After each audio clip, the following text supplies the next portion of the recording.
Out of all of the great faiths, Islam seems to have done the best job of maintaining its own identity in an age of corrosive liberal globalism. It's why the more edgy-leaning liberal commentators such as Douglas Murray may say something like Islamic values can't fit with Western values. What they really mean here is that Islam cannot fit with liberal values, but that's just the right-leaning liberal wing. What about the left-leaning liberal wing? They're even worse. They've of course bought into the progressive ideology that Muslims are an oppressed group, one because they have brown skin and they're not white, and two because they are not Christian, they're Muslims, ergo in the left-wing worldview, they are oppressed. This means that for leftist liberals, Islam has to be protected at every turn. Essentially, naive liberal idiots have been hoodwinked into becoming Islamofascists themselves. This was reaffirmed to me yesterday when I watched History Debunked and Simon linked to this, an all-party parliamentary group report on British Muslims called Islamophobia Debunked. This is absolutely unbelievable stuff once you start reading through it, and it goes to show that liberalism can never truly succeed because when you try and be tolerant towards everything, you end up becoming completely intolerant. Their definitions of Islamophobia are completely totalitarian and scary. Here they say the myth of Muslim identity having a unique propensity for terrorism is Islamophobic, but essentially that means that we can't point out that the vast majority of terrorist attacks in Europe come from Muslim hands. Ditto, Islamophobia is apparently also accusing Muslims as a group of being responsible for real or imagined wrongdoing committed by a single Muslim person or group of Muslim individuals. Now that's fair enough, but the irony here is this is what the left and liberals do to Europeans all the time. They will say, you may have no collective identity, however we're going to give you a collective identity so you can have white guilt and look over European history with shame as if it's your fault. Here's another one, accusing Muslim citizens of being more loyal to the Ummah, that's the international Muslim community, rather than their countries of origin.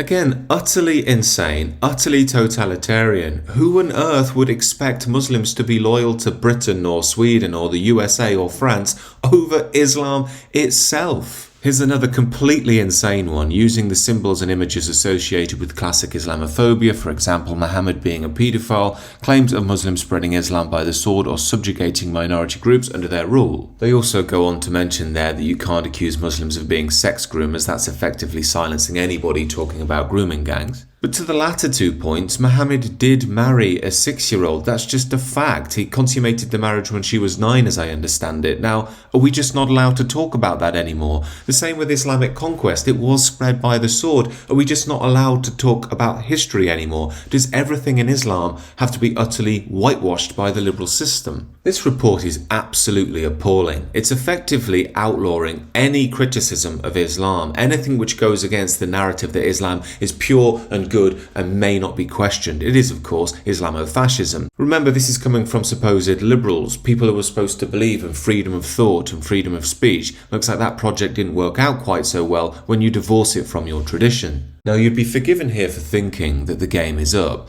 that the powers that be have completely sided with Islam here, and now we're going to get thrown in jail for stating basic facts about Islam as a religion. However, I'd like to propose that this may not be quite the win for Islam as it may seem on first inspection. After all, we have to remember here, is the power structure behind this Islam, or is it liberal ideology aping Islam, making Muslims a supposed oppressed victim group? Now you may say that doesn't matter. Yes, this may be led by naive liberals and Islam may well be a wolf in sheep's clothing that will take cultural and political power as soon as it has the chance, but I would still say we're missing the core point there. The serum is in. Liberalism has impacted Islam. Now, I'm saying this as one of the few Christians left in the Western world who believes that Christianity has civilizational and mystical power. You won't even find that in the majority of churches in this day and age, which are usually lukewarm, tepid Christianity, mixed with old ladies praying for their deceased husbands, which is sweet, I admit, but it's not going to change the West,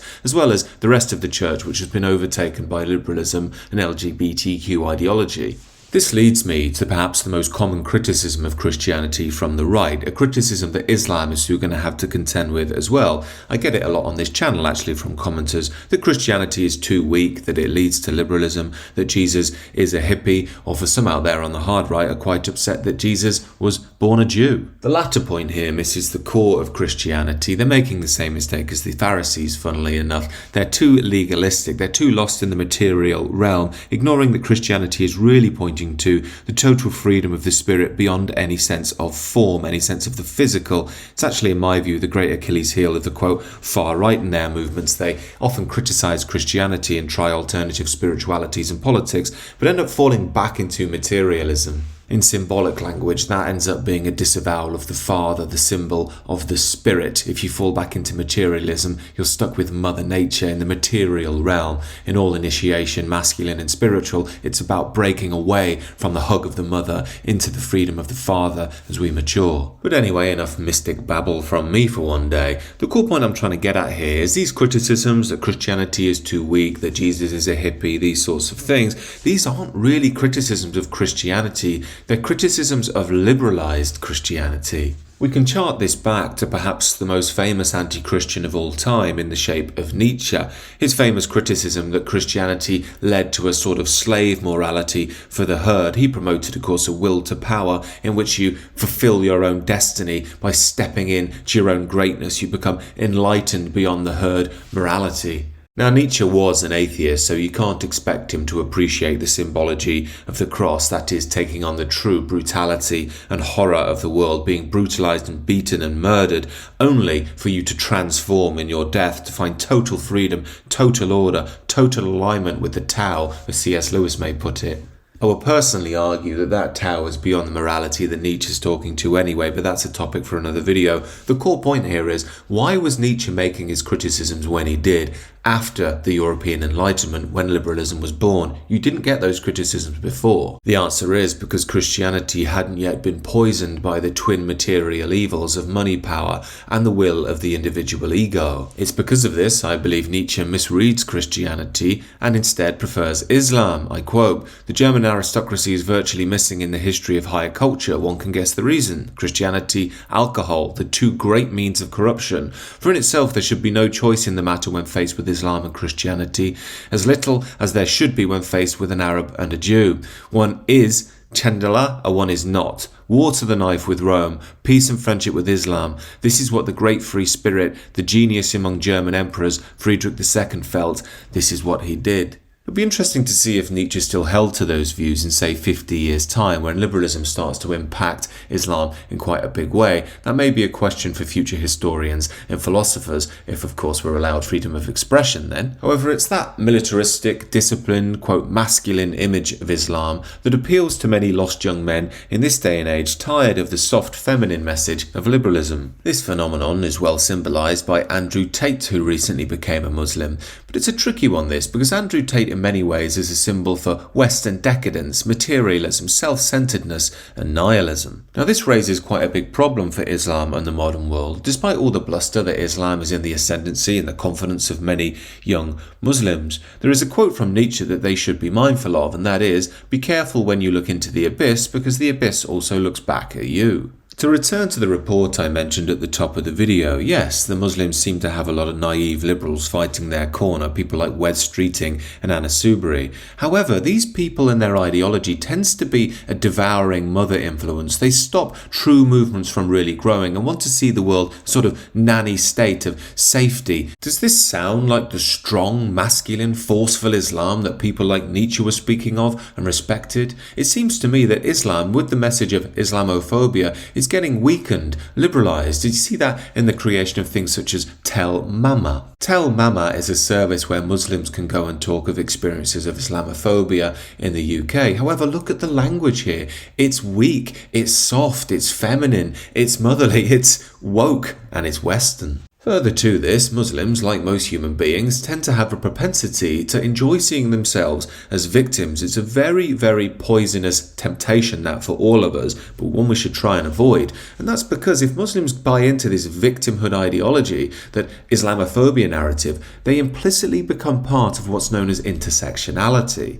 Intersectionality is the notion coming from left-wing academia that states that every oppressed group is in the same fight together, basically, against the oppressor, which would be supposedly white, Western, straight patriarchy, something like that. Now, they'll get immediate benefits from adopting this line from the liberals, but in the long run, they are going to have to sacrifice their own tradition in order to be part of the broader liberal construct. In essence, they're going to face the same problem that the church did. That is, you'll be accepted in the liberal world if you're subordinate to liberal ideology. That is a massive challenge to overcome for the Islamic world in the West. Now, a naysayer or a Muslim who's very committed to their faith may say, yes, but Islam can overcome liberalism, and maybe it can.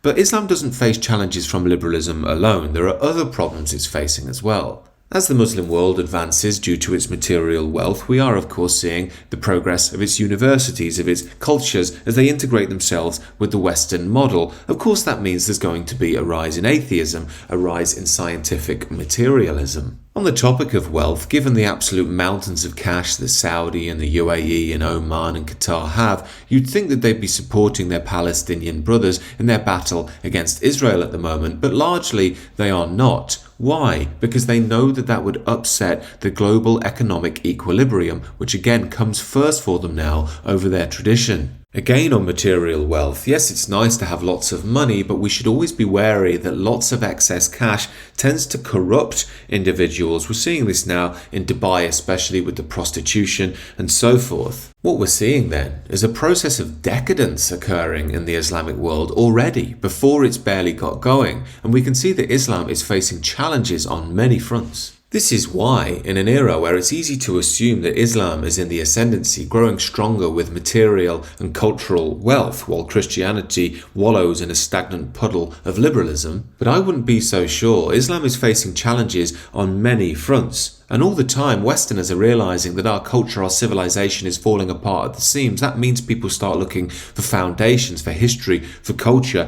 for new senses of unity. And that could open a window for Christianity to do what it's most famous for, after all. That is, be crucified on the cross in humiliation and weakness, but return totally at one with being, in a new sense of power that's transcendent and beyond the physical world, that has the power to inspire a civilization with a new sense of vitality. As I often state on this channel, I believe that process starts with us as individuals. If you do want to know more about that process, do check out my Substack, where I speak about a lot more of these issues and get into how we can improve ourselves. However, do let me know your thoughts about this video down below, and do consider subscribing to the channel if you're new.